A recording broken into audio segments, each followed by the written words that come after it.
Good afternoon, everyone. This is James Zemaitis, Director of Museum Relations at the New York Design Gallery R & Company. And I'm coming to you live from my bedroom in Mendham, New Jersey, as well as from Houston, Texas, East Hampton, New York, and Brooklyn, New York City. Welcome to an R & Company Zoom discussion in collaboration with the Museum of Fine Arts, Houston. The topic today is the groundbreaking exhibition, Radical, Italian Design, 1965 to 1985, the Dennis Freedman Collection. I was fortunate enough to attend the opening in Houston, but like so many incredible museum shows around the world, it was shuttered when this crisis hit. And while it was scheduled to close this week, there are in fact plans to extend the exhibition for an indeterminate period of time once the museum reopens again in the future. However, the museum recently posted a virtual tour video in the blog section of its website. And when we are through with this discussion, we will figure out a way via Instagram and things like that to provide all of you with the link to that tour. And for your libraries, I highly recommend the accompanying exhibition catalog. This is an essential text, one of the few on Italian radical design to be published in English, because every penny helps when it comes to the fiscal health of museums at the moment. We ask you to purchase this catalog directly from the MFA Houston. And again, the information on how to do this will be posted afterwards for you guys to see and use. But for those of you who have a pen handy right this moment, please write down this email address, ccard@mfah.org. If you write to this woman at the Museum of Fine Arts in Houston, she can hook you up with a catalog and figure out how to get it to you, etc. It's a tremendous, tremendous book. So today we're going to chat for about 40 minutes, and then we're going to open up the forum to questions from everyone out there. Please submit your questions in the chat section of this discussion. And I can see that people are already chatting right now. I'm admittedly terrible with technology, and I will not really be paying attention to the chat up to that point. So apologies for anyone who wants to sort of live interact. But and instead of like accidentally deleting myself from the webinar, when we're through with the Q&A section of the panelists, I will attempt to scroll through the chat and pick a few questions. So without further ado, let me introduce our three panelists, starting with Cindi Strauss, who is the curator of this exhibition and the chief author of the catalog. Cindi is the Sarah and Bill Morgan Curator of Contemporary of Decorative Arts, Craft, and Design, and also she's the Assistant Director in charge of programming at the Museum of Fine Arts in Houston. She received her BA from Hamilton College, and like many of our great American museum curators out there, she received her MA in the History of Decorative Arts from the Cooper Hewitt Parsons School of Design. At the MFAH, Cindi is responsible for the acquisition, the research, the publication, and the exhibition of post-1900 decorative arts, design, and craft. She's the curator of over 30 design and craft exhibitions, and she's authored numerous catalogs and journals and things like that. And welcome, Cindi. I know you wanted to have one thing to say first before I move on to introducing everybody else. Thank you, James, and I am delighted to be here, and welcome to everyone who's joining us. I just want to take 1 second and go back to the catalog. Many of you may or may not have heard that tragically in the last 24 hours, the incredible curator and scholar Germano Celant passed away from complications due to coronavirus.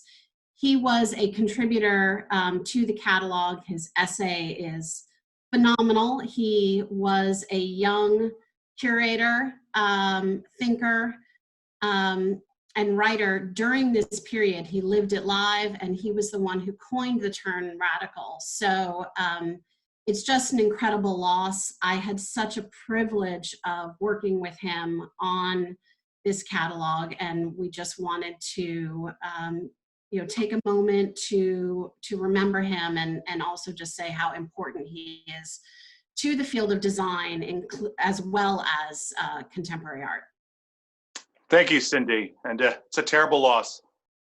Well then, for those of you out there who are watching this who are not part of the New York gallery and auction market for design and art and photography, or are not part of the Italian design scene, or are not from New York's fashion world, let me now introduce you to the world of Dennis Freedman.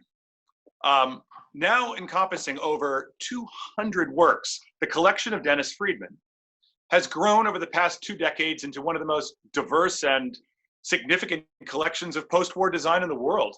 The primary focus for Dennis has been avant-garde production from Western Europe, and only a small number of European connoisseurs were really looking at this kind of experimental design when Dennis began his collection in the late 1990s. As stated recently in the New York Times by the critic Jason Faragro, quote, ironically, it may have required an American to assemble a European collection of such breadth and diversity. The former curator and head of this Pompidou also writes, Dennis is not concerned with a conformist idea of modernity. Through his collection, he obliges us to consider the history of design in a new way. And again, for those who have not met Dennis or know about Dennis's past, he was the creative director in the 1990s, starting in the 1990s for W. And he is the one who really took the risks and formed collaborations that would define W as the preeminent fashion magazine of its time. In her profile of Dennis in the New York Times years ago, chief fashion critic Kathy Horan wrote, the editorial well of W has emerged as an important, maybe the most important, creative showcase for photography amongst American fashion magazines. A life story interview with Dennis was the only first-person account of late 20th century fashion image making to be included in MoMA's exhibition catalog, Fashioning Fiction in Photography since 1900. Dennis then moved on to become creative director of Barney's, rest in peace, and showed us his immense talent there for creating experiential installations that once again expanded this culture of fashion. His creative direction of the Barney's window installations produced these immersive experiences and dynamic interactions with an audience of passersby. Starting in 2017, Dennis went solo and established his studio to provide creative direction content to fashion brands and media companies and big corporations. He currently is working with Christian Louboutin, Phaidon Press, Hearst Publications, Studio Job, and many, many others. Our third panelist is my colleague at R & Company, Evan Snyderman, who is the co-founder, the principal, and creative director of our gallery. And one of Evan's many, many specialties within our gallery's sort of like market and what we work in is Italian radical design. And in 2017, Evan co-curated with Maria Cristina Didero the exhibition called Super Design, Italian Radical Design of 1965 to 1975. And he co-authored with Maria Cristina the accompanying catalog. He also produced a film of the same name, directed by Francesca Molteni, which was shown at the MFA Houston just a few months ago. Evan has interviewed many of the surviving designers from this era and has guided our gallery's programming in this field, where now we are producing solo exhibitions on many of the designers and collectives that were part of this original movement, starting with Lapo Benazzi of the UFO Collective, and most recently and concurrently with the MFA Houston show, an exhibition on Franco Odrito and Studio 65. Cindy, let's start with you. There are 67 works on view in the exhibition, and the MFA Houston acquired 47 of them.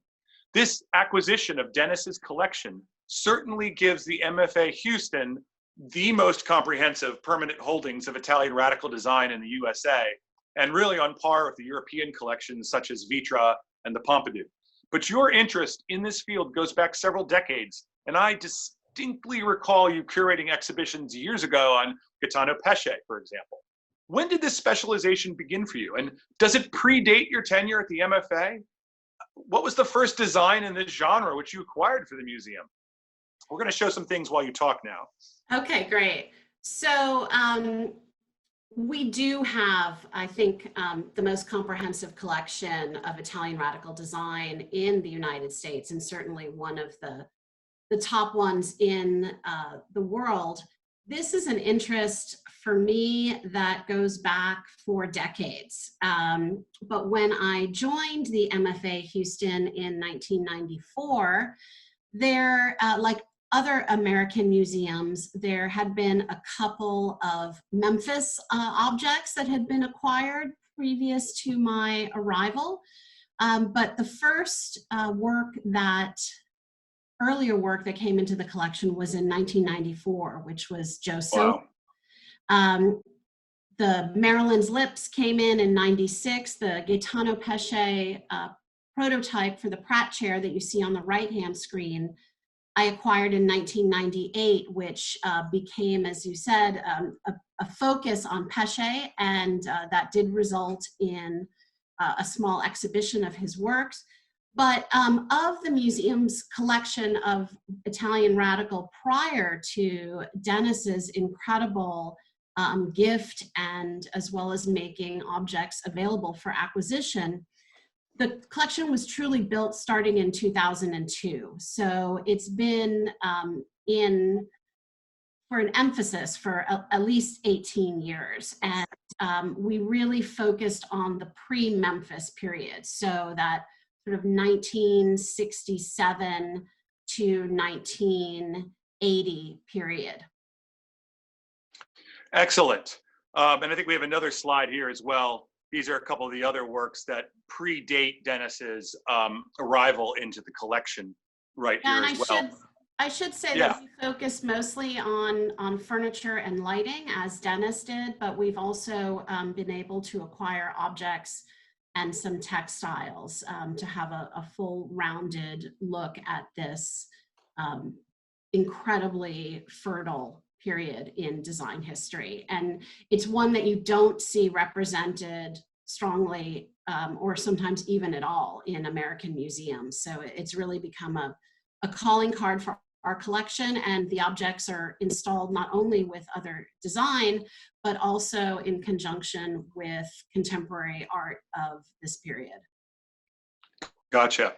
Dennis, it's well known that you are a born collector who built various collections while collaborating with the contemporary artists and designers and photographers in the 1990s when you were serving as creative director of W Magazine. Right. Your first acquisition of Italian radical design was in 1998, the iconic Capitello by Studio 65, which you purchased from a Christie's South Kensington auction organized by Simon Andrews, one of the great auction specialists in this field. The New York Times wrote recently that you were, quote, enraptured by its combination of intellectual rigor and subversion, and that its golden patina reminded you of an 18th century object, and that the market was in its infancy and thus you could afford it. So what happened next? How did this eminently classical piece in a radical material that we're looking at right here in front of us lead to additional acquisitions? Was there a text, a gallery show, or something that pushed you further down the road? No, actually, I purchased this piece, as you say, in one of the great sales organized by Simon Andrews, who was a great mentor to me. When I purchased the piece, I didn't realize till after the sale that I was not sure that I would be able to get it into my apartment because I lived in a post-war apartment building in New York City without freight elevators or anything accommodating a work this large. Miraculously, the piece did fit in the door because it's somewhat pliable. And the only place that I could have it was in my bedroom. And frankly, it took up, I would say, half the bedroom. I had a bed and this piece. What happened is, by living with this extraordinary example of the Capitello, it made me realize that this was something that I felt passionately about, and realized that I had an opportunity with a very modest income to build what I thought might be an important collection of Italian radical design. Mm. It was And I not should planned and it was organic, but once I started, needless to say, I couldn't stop. and for our viewers out there, the image that we have on the back of the screen there shows another example of a Capitello that we had in our 2017 Super Design Exhibition. And on the right-hand side, the number one loaner to our exhibition in 2017 was in fact Dennis, who lent us some incredible works, which are now all at the MFA Houston, including on the right there, that monumental foot by Gaetano Pesce, also with its classical connotations. James, I just want to jump in to say, in case people don't know this, these are made from polyurethane foam, and the Capitello is covered with a skin of gouflock. Is still in production today, but of course, Dennis, and he, I want to call him out for this, he's a museum curator's dream, because he always strove to acquire examples as close to the original design date and production date as possible, and in as original condition as possible. So that has just been remarkable. And if you look at the vintage pictures of Capitello, it was a creamy white, but white. So that golden color has been, it's something that's changed over time. Yes, and for some of the examples that have been acquired by museums that were sort of made in the post-1986 era, they haven't aged in the same way. They sort of remain that white. So it's easy to, in some cases, to be able to tell the differences. And it is something we're going to return to a little bit later in this discussion, is these issues of conservation and, Dennis's approach, our gallery's approach to how you handle these earliest examples from their era. I'm going to move to Evan here. Evan, the history of our gallery, our and company, begins like many of our contemporaries did. It began in the flea markets of Chelsea with you and Zesty Myers driving around in the van, going to various estate sales and mid-century fairs, then a small shop in Brooklyn, and finally the gallery on 82 Franklin Street starting in the year 2000. From the very beginning, however, in addition to American mid-century modern design, which is what everyone specialized in, from the very beginning, you were making trips to Sweden and Denmark, and one of your earliest exhibitions was on Werner Panton in 2001, whose designs, if not necessarily everything in terms of politics or philosophy, certainly kindred spirit to many of the more commercial pieces made by the Italian radicals. When did you make this jump then yourself and the gallery to Italy and the world of Franco Adrito and Lapo Benazzi? And what were the first pieces which inspired you and which you acquired to sell? Well, we also have a pretty long history in this era, in this area. And Panton was one of our early interests, which did certainly spark the general theme of this kind of 60s pop, which we felt was really important, and where everyone, a lot of our contemporaries were focused on mid-century, classical mid-century design. We were interested in 60s and 70s design already very early on, looking for those discoveries in a way. And I guess Panton opened the door to that. But I was looking through my records to see really what was the first piece that we actually acquired. And it goes back to 1999. We actually, which was a Zanata blow chair, which we still have probably deflated and in a box somewhere at the warehouse because it sprung a leak. But the other thing, we did meet Rick Kaufman in and around 1999. And Rick Kaufman actually called me one day and told me he had some interesting pieces from his exhibition from the Bauhaus show he did in 1979 at Art and Industry in New York City. And they were in his barn in upstate New York. We ended up purchasing from him a collection of pieces, some of which we still have in our permanent collection, and one of which actually ended up in Dennis's collection, which is now in the MFA Houston's museum show, which is a table monument by Ettore Satsas. So we were already interested in this work very early on. And another important work we acquired, we started traveling to Europe. After Sweden and Denmark, we started to go to Switzerland early on, and we ended up buying a safari sofa, Arc de Zoom safari sofa, another work which we still have. And we kept these pieces for close to 15, 16 years with never showing some of them. So I think at a certain point, Zesty and I realized we wanted to do some sort of exhibition on Italian radical design because it fit into the approach we had to telling stories. And where, although at that time I don't feel like I fully understood what the story was, there was something that attracted us to this kind of avant-garde work. It had the feeling of pop art, but also more art de povera, more it related to the contemporary art that I was interested in, or the art from the same period that I was interested in. So we started to collect pieces.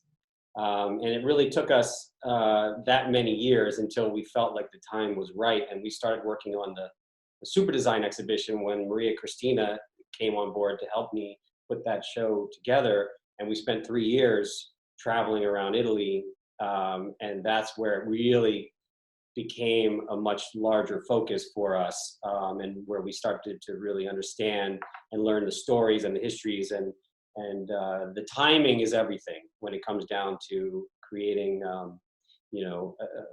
collection, obviously the way Dennis started, and also when it comes to creating a sort of market, let's say, which we're still like even though 20 years ago it felt like the infancy, I still feel like we're just at the beginning of this. And I have to say that I really want to commend Cindy and the museum, the MFA Houston, for putting this show together, because these are the things that we don't get to see in museums. And that was partly what prompted us to do the exhibition in 2017, was that we wanted people to know this work, because it's so important, because the work was one of the first, this period was one of the first design movements, let's say, that really tied together political, social, commentary by architects and designers, and it just blew up.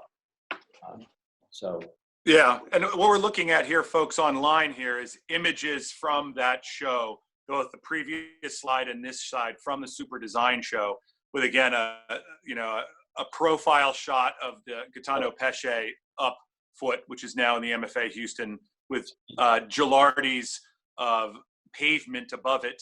And on the left-hand side, we're going to get to a better shot of it, is the Super Studio prototype cube that is now at the MFA Houston, above which is a Super Studio lamp from that period. Let's go on to the next slide. And with the next, this is a Lapo Benazzi show that Evan also curated at the gallery. Let's move on to another slide after that, please, Kat. And that is the current Studio 65 exhibition, which is shuttered right now. Next slide. Okay, perfect. Dennis, I first met you when I was organizing auctions for Phillips in 2001 and 2002. And in fact, you acquired at least 2 works from my sales there at Phillips, which are now in the MFA's collection. The Super Studio prototype cube, as seen there on the left, in our Super Design show. And then this absolutely crazy Fabio Lenzi prototype chair and table, the finished design of which was exhibited at MoMA in their new domestic landscape exhibition in '72. And it was around this time that you met me, that you obviously met Evan as well, and acquired some things from the gallery. But how did you and Cindy and the MFA Houston get acquainted? You had expressed to your friends over the years, including me, that you would have loved to see this collection end up in a museum. Yes. Well, it was for most of the years. I started as well in 1998, And for the first 10 years, it was very much under the radar. I was collecting, and essentially I was collecting as a curator. I was interested in putting together the narrative and to be able to build a collection that connected the dots. And in doing that, by the way, I just want to emphasize, this was pre-internet. So the only way to find these works was through auction catalogs that would have to be mailed to me, and also through research. I would say that, I was just as excited by finding a book about whether it was Studio Alchemia or a particular work, that these were very obscure, very few books. So the idea of collecting was not about having work necessarily on display at the time. It was an entire, intellectual and almost archaeological attempt to discover and to read about and understand this movement. And the more that I read, the more that I saw, the more fascinated and obsessed I was, because, and I just want to say quickly, one of my, I'll just say, pet peeves is, and I think Cindy's show puts that to rest. For so long, much of this work was kind of put into a category of pop art, even though that was an influence, but it trivialized the work. The work could not be more political, sociological, subversive. It was the only movement in the history of design that dealt with content, with making a comment about the world we lived in. No other movement ever addressed this. So to me, it was extraordinary that very few people were interested. So fortunately, there was a small group of people, very small, you being one of them, Evan, and someone else, Mark Benda, who's a colleague of Evan's. Mark told me that if there was any curator who would be interested in your collection, it would be Cindi Strauss at the Museum of Fine Arts, Houston. Yeah, and fortunately, we had the opportunity to meet at a dinner. And at that dinner, of course, Cindy remembers, the two of us, well, literally, it was like finding your, spiritual, mate. And, that started the process. And for me, this was always curatorial. I mean, I knew every piece in my head, but most of it was in a warehouse. And I never thought that it would ever end up in a museum, because the chances are very slim. But my hope was that there would be someone who would recognize its relevance, importance, and frankly, Cindy and the director of the museum, Gary Tintereau, were the first to really value and appreciate and be able to put together an exhibition like this. And also, we were able to work out a way for the majority of the work to end up in the museum's collection, which I'm thrilled about. Which is amazing. I'll just say one quick thing, James, because I want to echo Dennis's thought. We met at this dinner, and it was a small dinner where by dessert, people were sort of moving around, and I everyone else kind of disappearing from the dinner for me, because Dennis and I just fell into this incredibly exciting symbiotic conversation. And as Dennis said, it's hard to find colleagues or really many people at all in America who are interested in this material. And so it was a really fortuitous meeting. I had heard of Dennis's collection before, but never had the privilege of meeting him.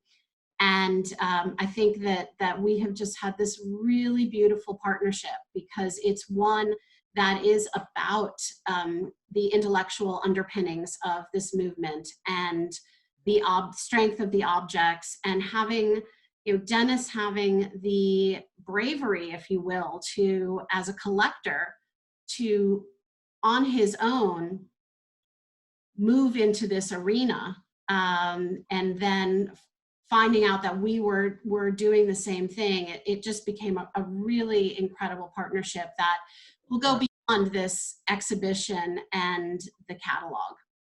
So well, on that note too, Cindy, then especially the tale of you being, sort of like the perfect match in heaven for Dennis amongst American museum curators in the 2000 teens when you guys first met.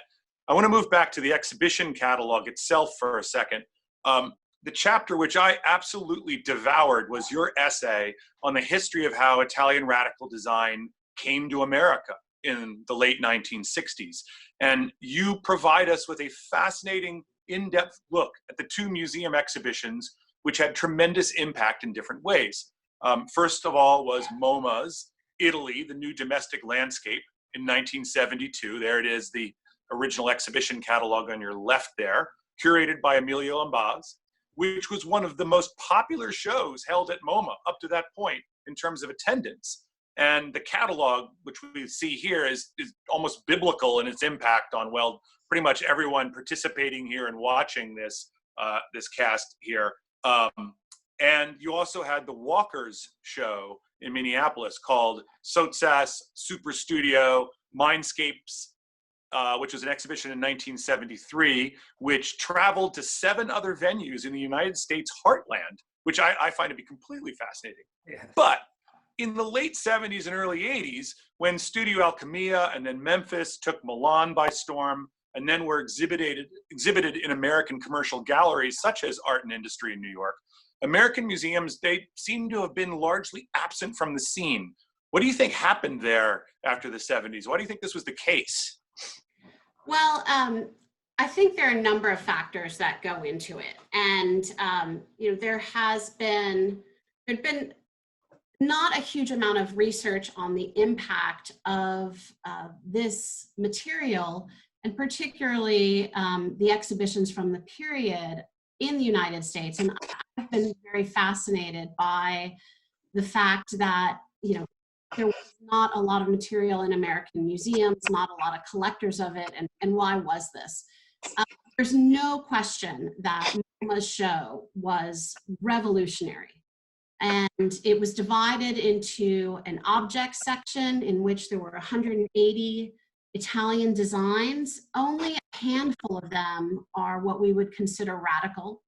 Yes. Radical designers and architects really participated in the environment section, which were deeply conceptual, mostly objectless environments.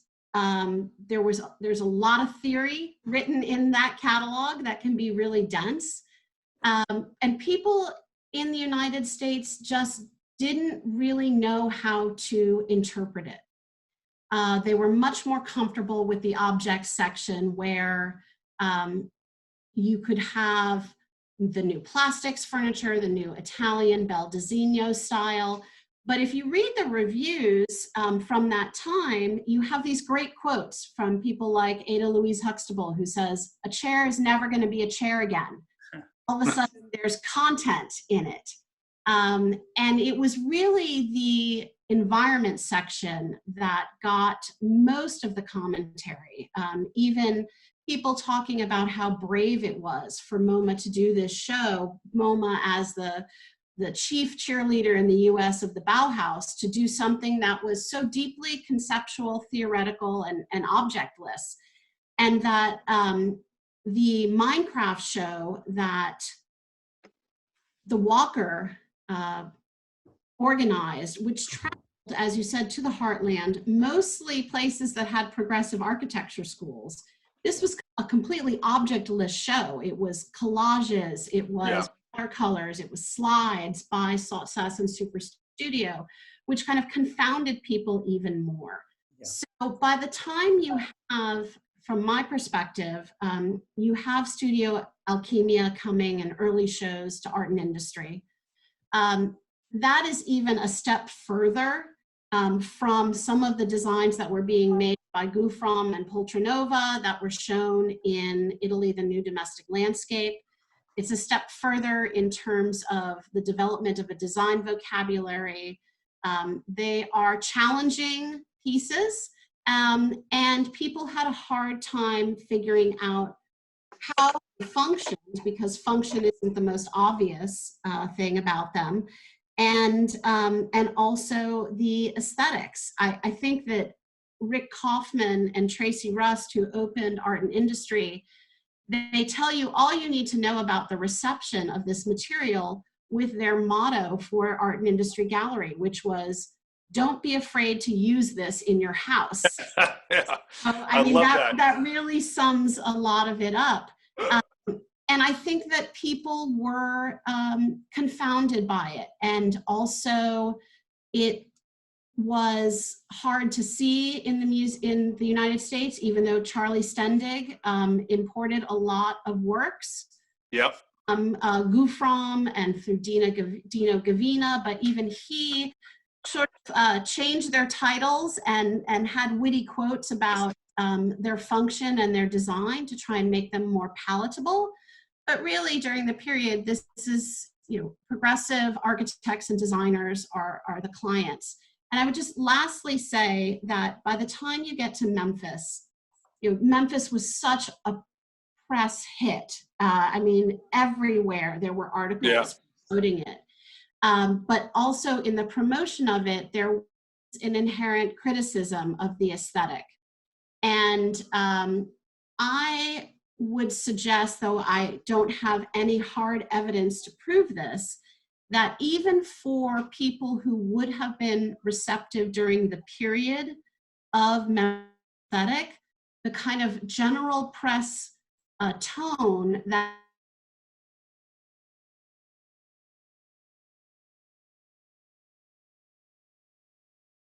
may have prevented even the most progressive consumers from acquiring articles. They were much more interested in acquiring the kind of trickle-down versions that were.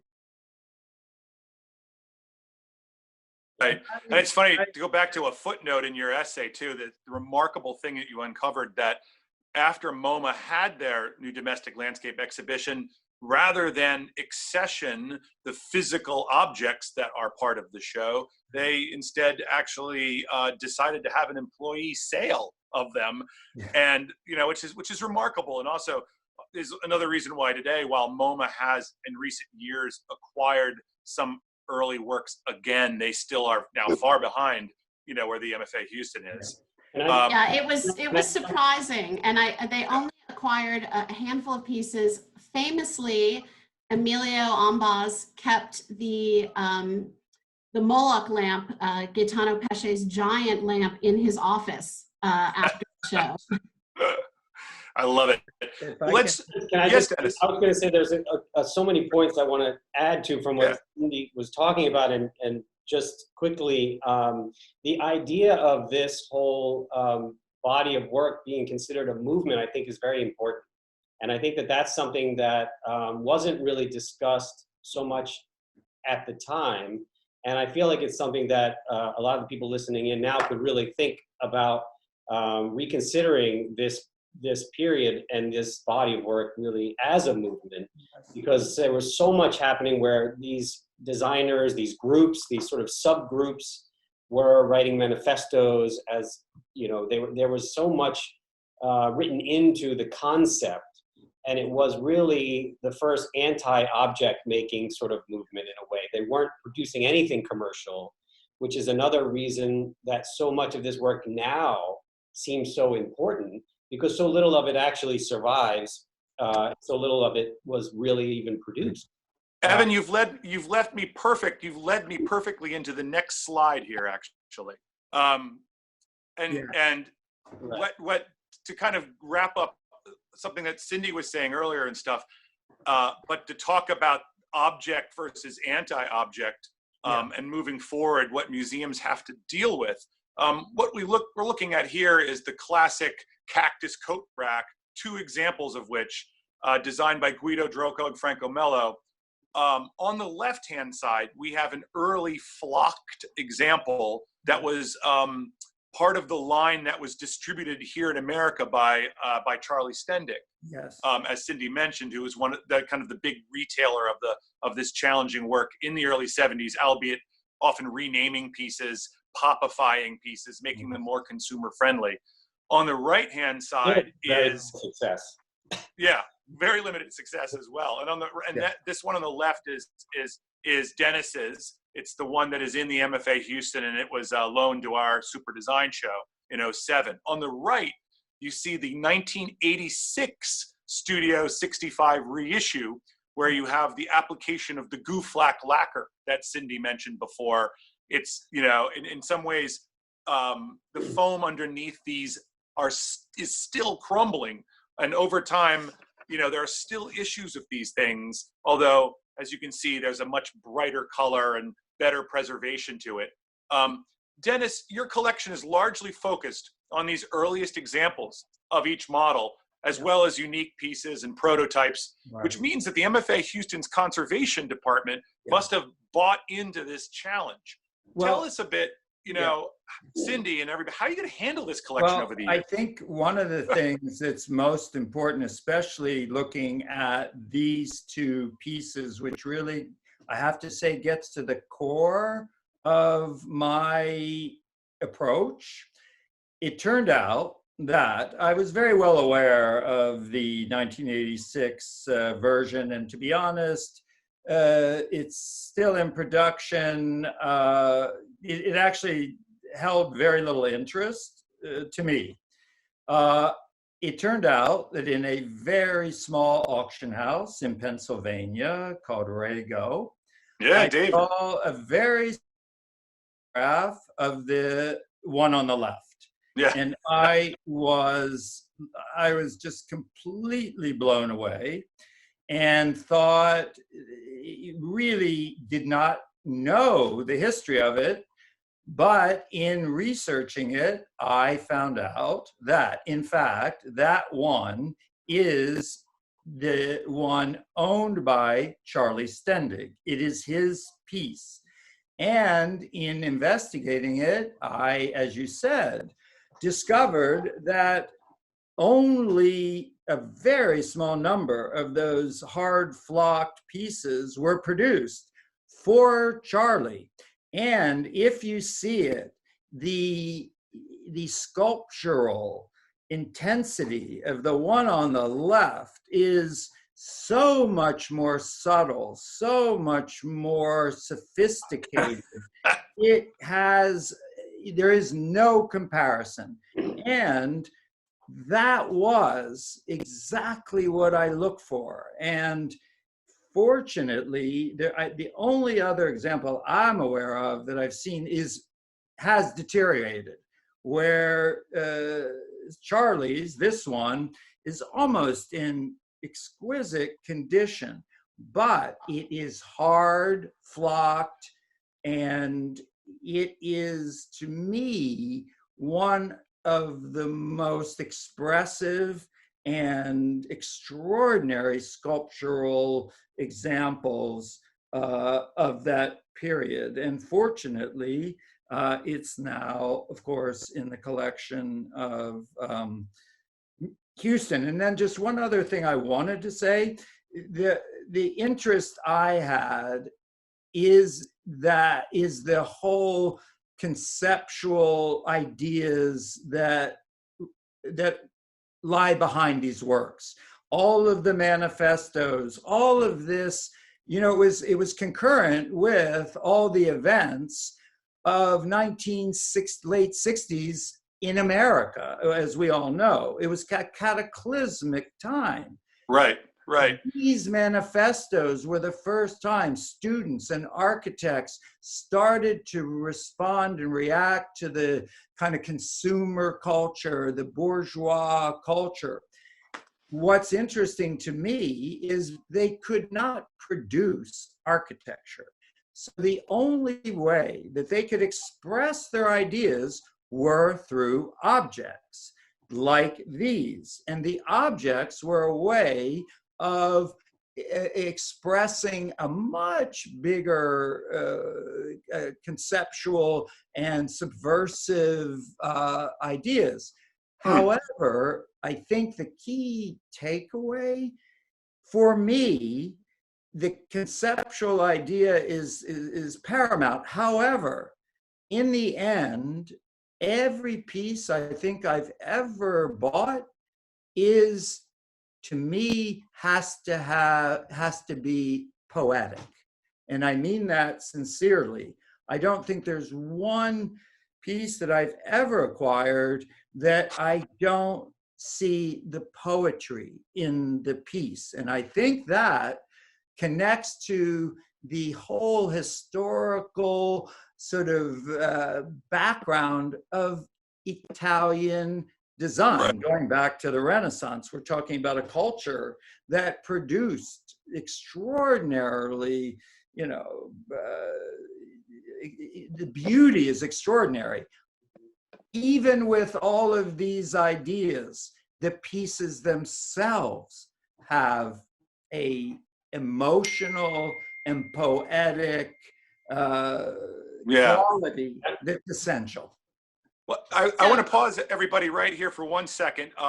First of all, to our viewers out there, if you have any questions, we might have time to take like one.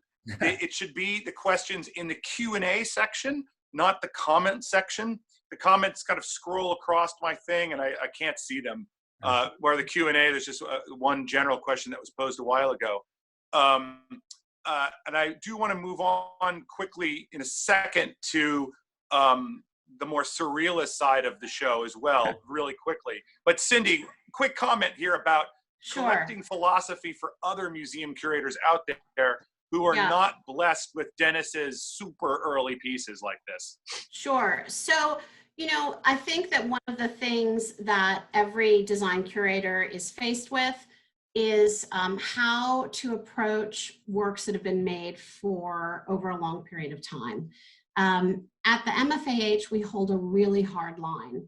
We only collect examples as close to the original design date as possible, in as original condition as possible, because we believe strongly that they are the closest to the original inspiration of the designer. Right. And over the years, we've seen how efficiencies have come out through design and objects change and new materials are introduced. And that's all terrific. I'm all for that. But as a museum collection, if I'm going to put an object out on view, I want it to stand for the original idea. Right. Because of that, we have our conservation team is incredible. Trevor Boyd and Ingrid Seib, who worked on this exhibition, have now developed incredible expertise in modern materials and lighting. And we, of course, talk about the degradation of certain materials over time, because you have foams, you have umpteen thousand plastics. Light, heat are big enemies, as everyone knows. So we do our best to, you know, we have very stable conditions in the museum with humidity and light that will help extend life. We have ways in which to do innovative and subtle treatments to consolidate things. We laugh about Gaetano Pesce's foot because since it has no skin, every time you look at it, a little piece crumbles off. So we have developed some consolidation.